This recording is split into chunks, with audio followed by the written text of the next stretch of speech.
All right, good evening. Thank you for joining us. My name is Scott Roberts. I am the Senior Director of Criminal Justice and Democracy Campaigns at Color of Change. I am incredibly honored today to be joined by Gina Clayton, Executive Director of the Essie Justice Group, Chanelle Helm, organizer with Black Lives Matter Louisville, and Rai LaNier, Wayne County Director at Michigan Liberation. Today's panel, we're going to be discussing reimagining public safety. This panel is a part of Color of Change's Racial Justice Week of Action. We encourage you to engage with all the content and actions available throughout the week. But today, as I said, we're discussing what it means to reimagine public safety.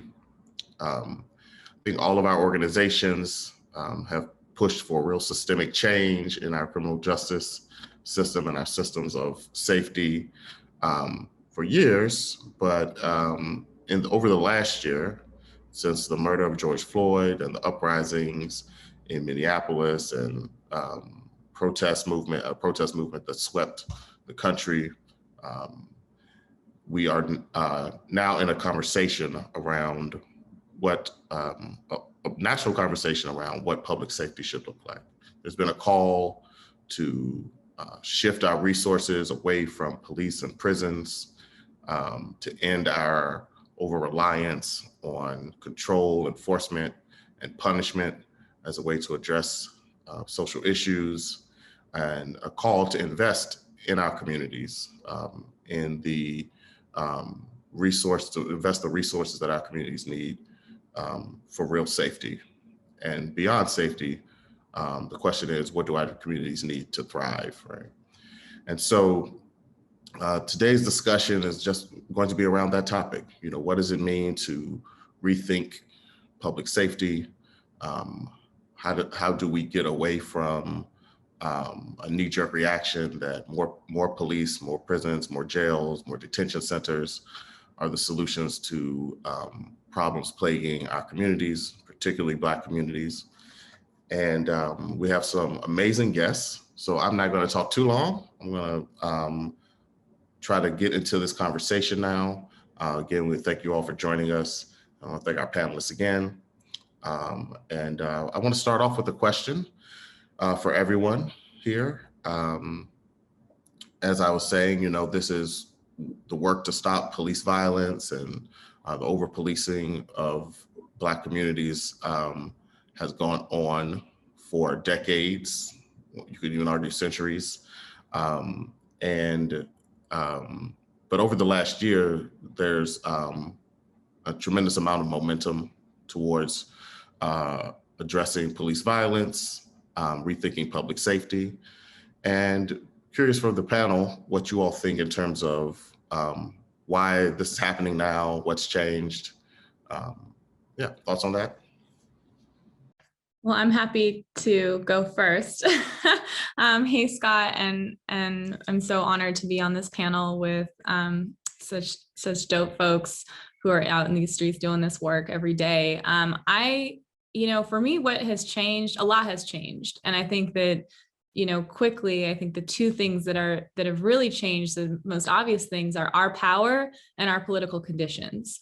We have a whole new set of realities politically today than we had under the horrendous Trump administration. I mean, we were living within an environment in which we were fighting every day a person who was a proud white supremacist, misogynist, and was building out a policy agenda and implementing a policy agenda along those terms.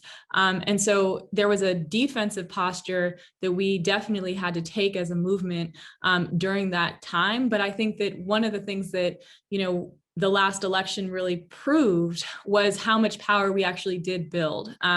We had so many organizations, so many new leaders, so many local efforts show that, we actually have power, and we have an opportunity now to hold accountable people who are in positions of making policy and making decisions about our lives, to the task of our agenda. And so I think those are the reasons why I feel really motivated to kind of strike in this moment of a hot iron, and think that, we need to adjust our strategies and our attention accordingly. Yeah, I'll just piggyback off of that. I think Gina captured a lot of that. What I'd also like to share is that I think the organizing landscape had time, right, to train leaders in the community about how we hold folks accountable. When are the conditions that we go out and mobilize, creating systems of mutual aid that supported protesters when they were arrested, when they had to go through court cases, so that people really felt they had the resources to go out and speak truth to power, and then also had those same resources to follow up and talk about what does accountability look like? What does safety look like? What does co-governance look like? Do we like the people who represent us now that we know what they actually do? And what are the steps that we need to take individually and as a collective to make sure that we're working towards actively to the transformative societies that we want? Yeah, right. We were just talking about, Black Mama's bailout. I think Chanelle is starting to get to some of these points around how these actions, which, were in service of Black women trying to, who may, be in, well, once they're incarcerated, they're certainly in crisis, right? But they may even on the outside be dealing with crises or conflicts. And the Black Mama's bailout is not just about getting folks out, but actually demonstrating the alternatives that we could have, in terms of giving folks the support that they need. What's the experience been like in Michigan for you all? Yeah, for sure. So we are in our third annual Black Mamas Bailout, running currently through Juneteenth. And it's a lot of things. One, we do provide bail as a service to the community. But for us, the bailout is much larger than that. As an abolitionist organization, we're pushing for the complete disbanding of the criminal legal system as we know it. And part of getting there is ending cash bail. So as we're bailing out these moms and we're communicating with their loved ones on the outside, we're educating folks about the bail process. A lot of it we don't have to go too heavily into because people have a lived experience of the cash bail system, right?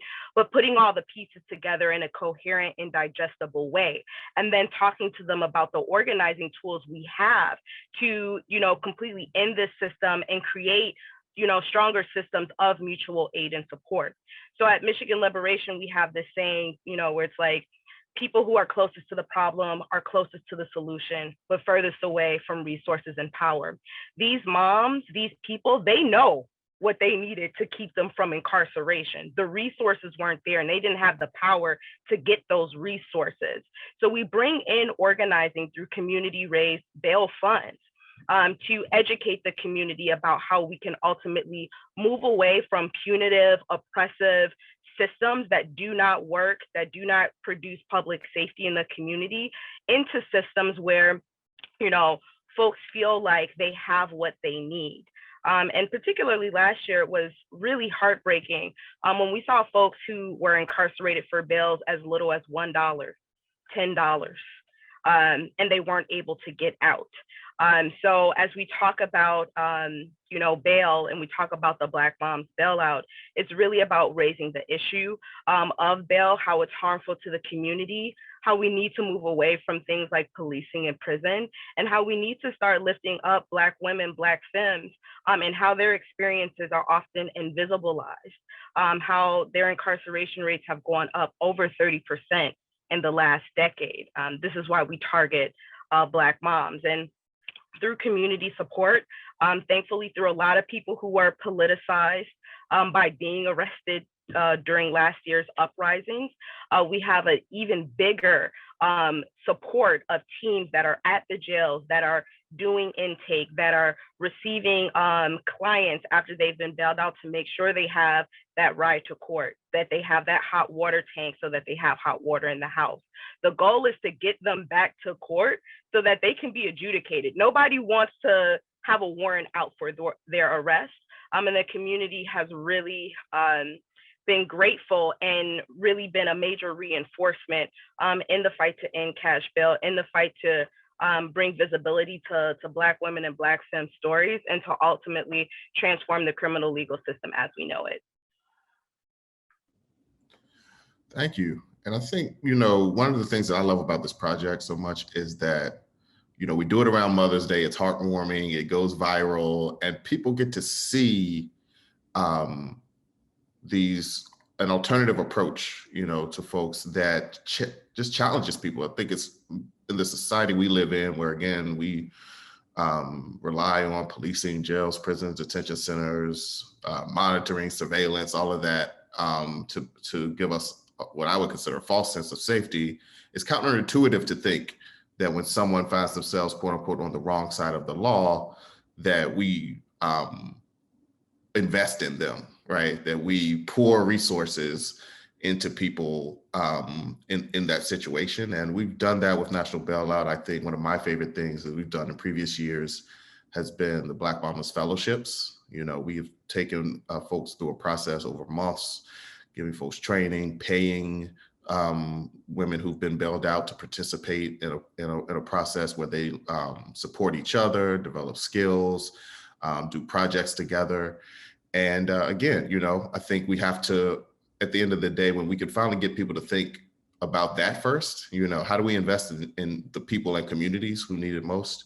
Then I think we'll really be on our pathway away from just reimagining to recreating our ideas of public safety. I know we want to talk about policing as well, but any other thoughts just on the work around pretrial and bail in terms of how it connects to reimagining public safety? Yeah, if I could. Oh, sorry. Did you want to get in there, Gina? No, go ahead. I'll go after you.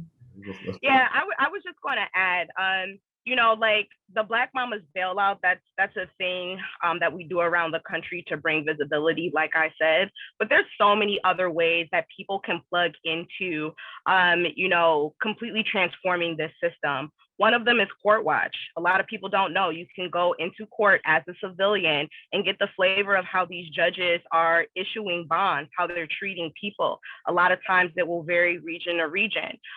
People can also get involved in participatory defense, which a lot of us already do.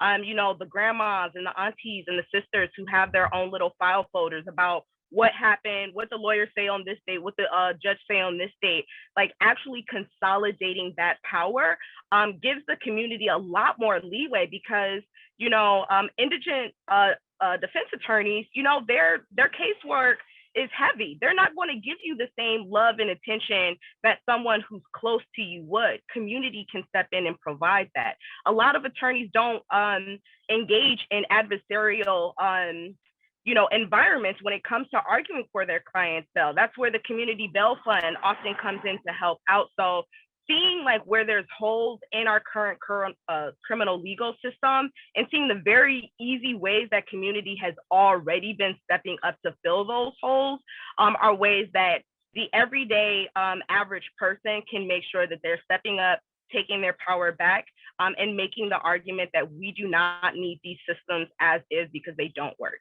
And I'll pass it over to you, Gina. Yeah, I just wanted to, I completely underscore all of that. And I think the only addition I want to make is just that these bailout actions are in and of themselves so power building and beautiful, but they also have a very direct connection to policy and our ability to intervene in a policy realm. We were fighting policy fights to change law, both, state law through bills, as well as doing litigation.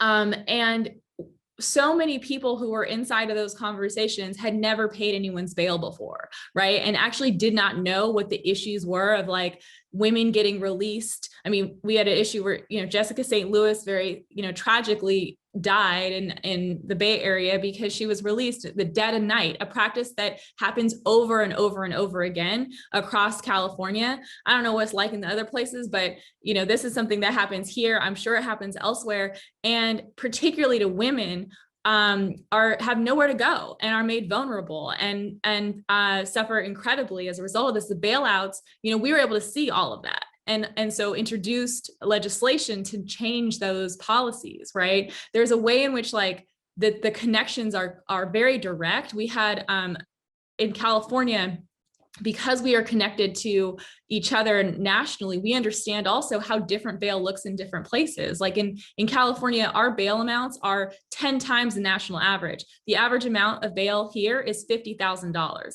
And so we were like, dang, how come we can't, bail out more people every year? We got comrades out here who can bail out 20 people, and we're raising $800,000 to bail out one woman. Well, that got us thinking, right? And so actually there was a court decision recently that said, Supreme Court decision in California that said judges must set bail at an accused person's, a charged person's ability to pay. Now, it was because of this year's bailout that we were able to go into courts and see, just like Ray was talking about how you court watch, you see judges weren't following their own law. We have a woman right now who we're fighting for who's in on bail for $1.4 million.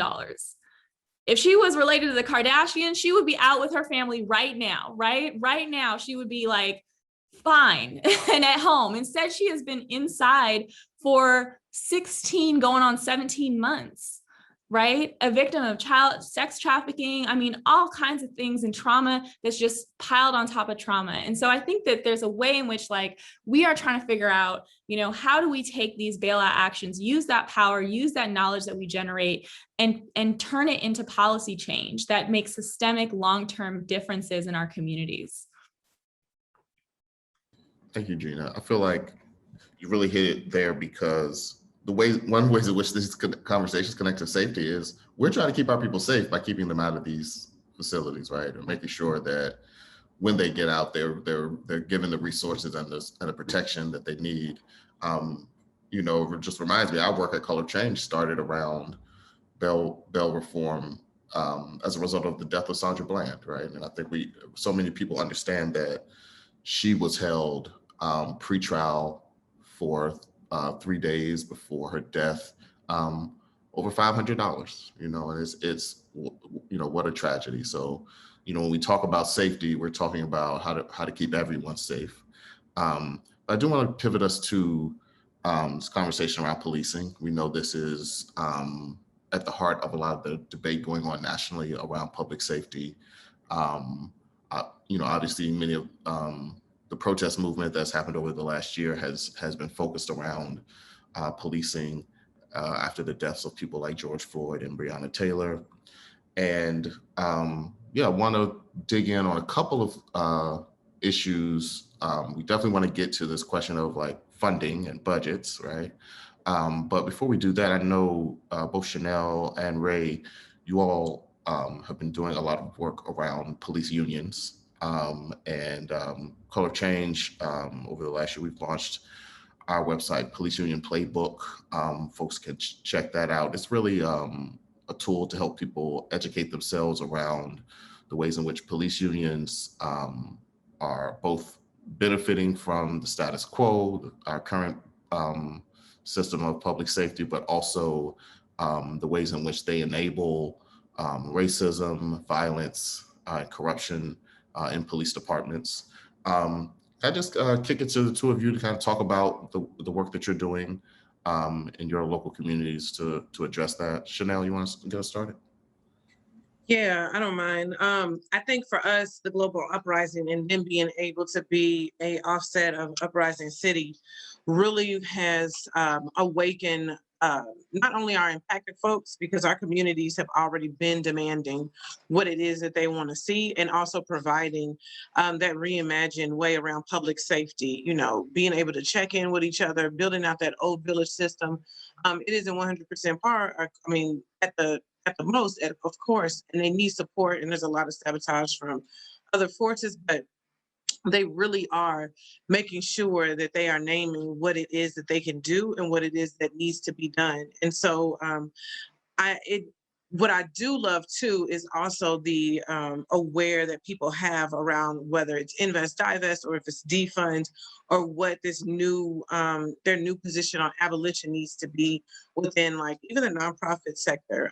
Folks who had used to take money from the city, as in city grants and stuff, being able to utilize different language for right now. That expose and exposure to the police budget has really, really opened their eyes as to like, you know, having to fight and almost feel like they're begging for the pennies that they can get and the coins just to get out to the communities. And it's like, you're increasing a piece. And I know that I've had a relationship with LMPD and it hasn't effectively worked for us. So one of the major wins that we saw last year was at least this opening to like what food justice looks like. And so we live in a part of the city that has closed several grocery stores. We also supported opening up a grocery store called Black Market Kentucky to be able to bring awareness around having fresh fruits, foods and vegetables. We also are looking at what decriminalization looks like here, trying to be extremely careful. We are still in Kentucky. This is McConnell country, even though we're in Louisville. And so there's a lot of pushback and of course a lot of sabotage there.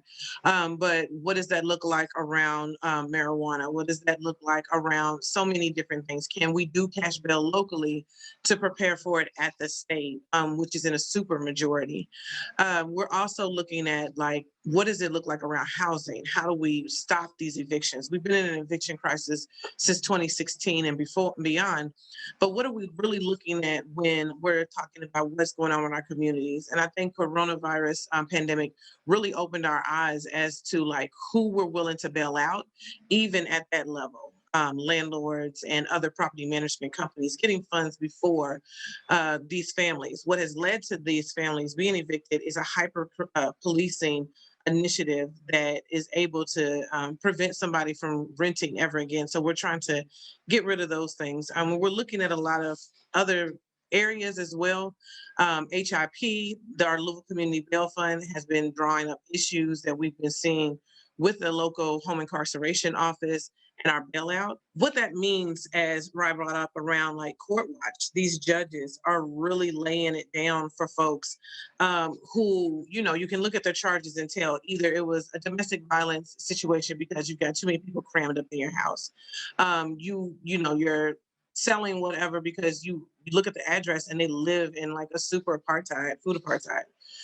And so we're really trying to make way to get to those places, get them involved, and then make sure that we get it to a lot of our champions that sit on the city council right now, and who are navigating their way as well through defund. So we've been pretty proud of like what's been happening since the global uprising. Not too many drastic moves, and what can become of it. Thank you so much. Let's stay right there because I feel like you're bringing out a lot of issues that help us expand the idea around what can make our community safe, right? I think, you know, connecting the idea of food deserts, housing insecurity, right? Those are things that make communities unsafe. People asking me about, you know, defund or divest, invest, whatever language you want to use, right? You know, one of the things I always say is, look, if you go into a community and you see nothing, you see a police car on every corner, you don't feel safe, right? You feel like that's not a safe community, right? But when you think of what a safe community looks like, you think of one where, yeah, people have housing, people have access to healthy food, you have good schools, economic opportunity, right?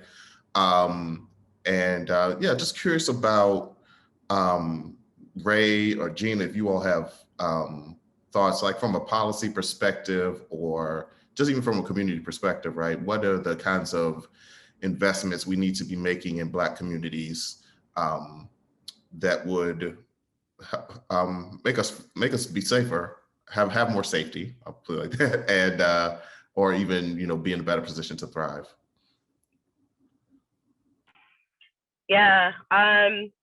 You know, I always chuckle when people challenge, you know, the phrases defund the police or divest, invest, like it's a rallying cry for anarchy or like disorder, when it's like the exact opposite. I always tell people, I'm like, look at an affluent suburb. You don't see them with Ring doorbells. You don't see them with a whole bunch of, cop cars. What do they have? They have well-sourced, schools. They have streets, that don't have potholes, that are 3-bedroom, 2-bath.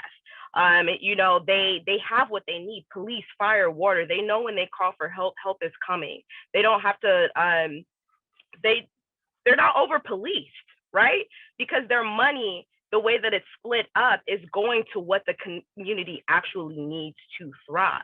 And I think when you look at communities of color, Black communities, where I live in Detroit, we have a scenario where the police is getting well over 70% of the entire city budget, right? That means housing, schools, fire, utilities, healthcare, that all, they have to share that remaining 30%. And you tell me if people aren't going to feel like they're pushed in a wall, like they aren't going to do what they need to survive, that a mother is not going to feed her child by any means necessary. I think that people's survival instincts are very strong, and that those things are lessened when they see what their taxpaying dollars are doing for them, not being used for, militarized police equipment on them, but trusting that their kids are going to have a good school, that they're not going to have to drive 40 minutes out of the city in an environment where they know they're going to get flicked by the police because they don't look like what they're supposed to look like.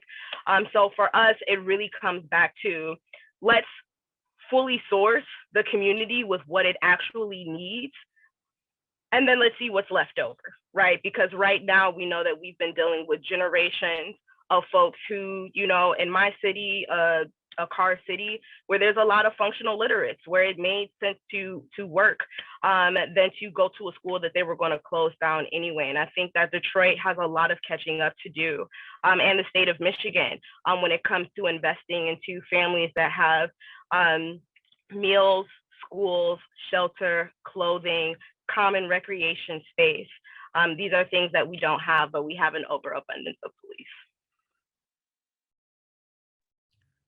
Yeah, I think it's interesting, right? Where in the wake of police killings of Black folks, oftentimes what we see is an investment in police. Like we see more money going to training and equipment and their budgets, and it's not working. It hasn't worked. There's a way in which, like, even prosecuting them, I mean, it's more system dollars, right? Which we're definitely for holding police accountable, but what justice looks like is saving lives, right? It looks like making sure that our folks aren't out here dying.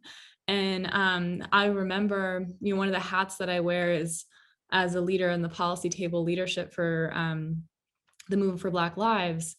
And I remember vividly last spring, in the wake of George Floyd and Breonna Taylor, Ahmaud Arbery, Tony McDade's killings, seeing the congressional response being the Justice and Policing Act, and that's a federal piece of legislation that prioritized kind of a bad actor mentality around, what this individual cop was doing, but wasn't looking systemically at what kind of supported culturally and functionally via budgets that system and those killings to take place. And even things like qualified immunity, which we want to get rid of and should be gotten rid of, were kind of like the one thing that was being held up as like, here, that's what we'll get. But if we think about it as Black people, like, what is that actually delivering into our communities? It's delivering a promise, maybe, not even a promise, an opportunity, maybe,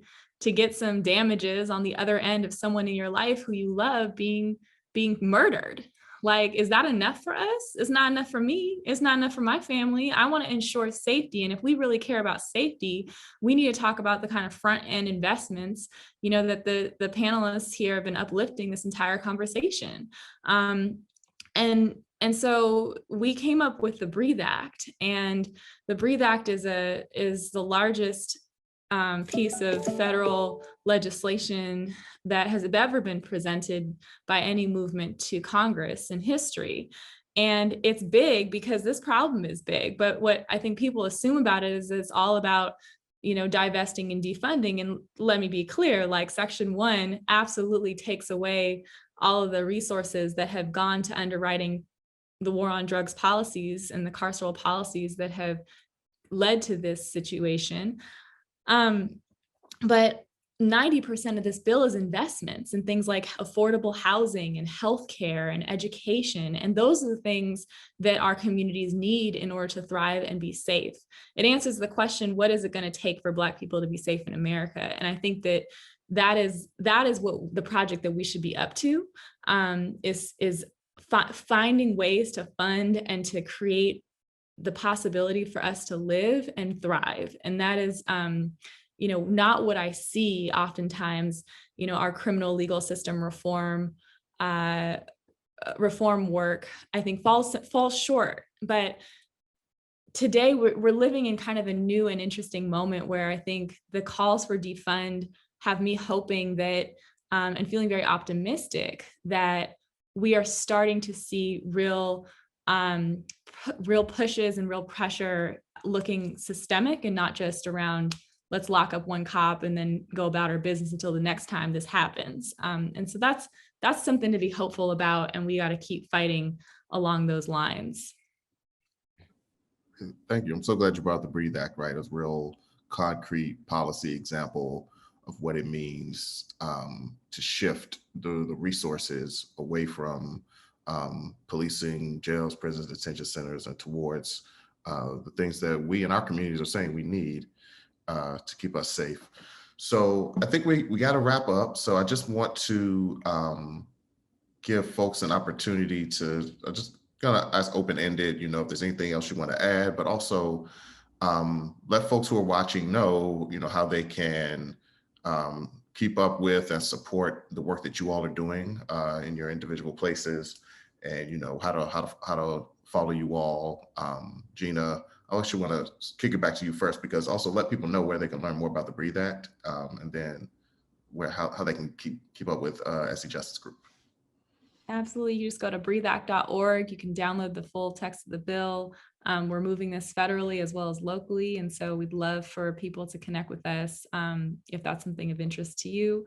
Connect with the Move for Black Lives via our website there. We have our vision for Black Lives. Check it out. And then Essie Justice Group,essiejusticegroup.org. We're on all the socials, Essie for Justice. Come check us out and support our work. We appreciate it. Chanelle? Thank you. I really did enjoy this. We are still Black Lives Matter Louisville. You can reach us at everywhere, BLM Louisville, but I definitely want folks to jam in and pull up with support. And we have so many things going on. The DOJ is here, but a lot of our community building is what I'm most proud about. And the policies that we're building around that so people can be safe with that, including our housing and things. So we're pushing, and we have a live that should be coming on at 4 to 4:30 this afternoon. And you can reach the organizers there. I might even make sure that they have their contact information available in the email they just sent out for us. But it should be really interesting to hear their comments on what's going on with our budget. It's been a kind of comical, especially with our new police chief who came from Atlanta and just covered up another police murder. So we're having fun. All right, well, folks, definitely make sure you check that out. All right, Ray, close us out. Yeah, for sure. So folks can definitely follow us on social media. That's the easiest way to figure out when our weekly core team meetings are, and to just stay up to date on all of our campaigns, which range from cash bail to phone justice to, decriminalizing mental health and substance use and beyond. You can follow us at Michigan Liberation. That's on Facebook, and then at MI Liberation on Twitter, Instagram, YouTube. And then, The Black Mamas Bailout is still going on. Like, we plan on doing a huge week of action for Juneteenth, just talking about liberation in general, more about the cash bail system. So like I said, follow us on social media. We post daily, prolifically, and we want to make sure that we can see you a little more closely if you're in our part of the state. So yeah, thank you. All right. Well, I hope folks will find you all, and definitely people in California, in Louisville, in Michigan, pull up on these folks. But yeah, thank you all for joining us and making this a really great conversation about reimagining public safety. Thanks to everybody who's watching. Hopefully you got something from this. We encourage you to continue the conversation in your own networks and your own communities. If it's helpful to share this video, please do. If you want to continue to be a part of the conversation with Color of Change, check us out at colorofchange.org. But find your way to plug in and join this movement. We're still at the beginning stages. We're going to be winning a lot more as the years go on, and we need everybody to pull in and be a part of it. So again, thank you. Until justice is real.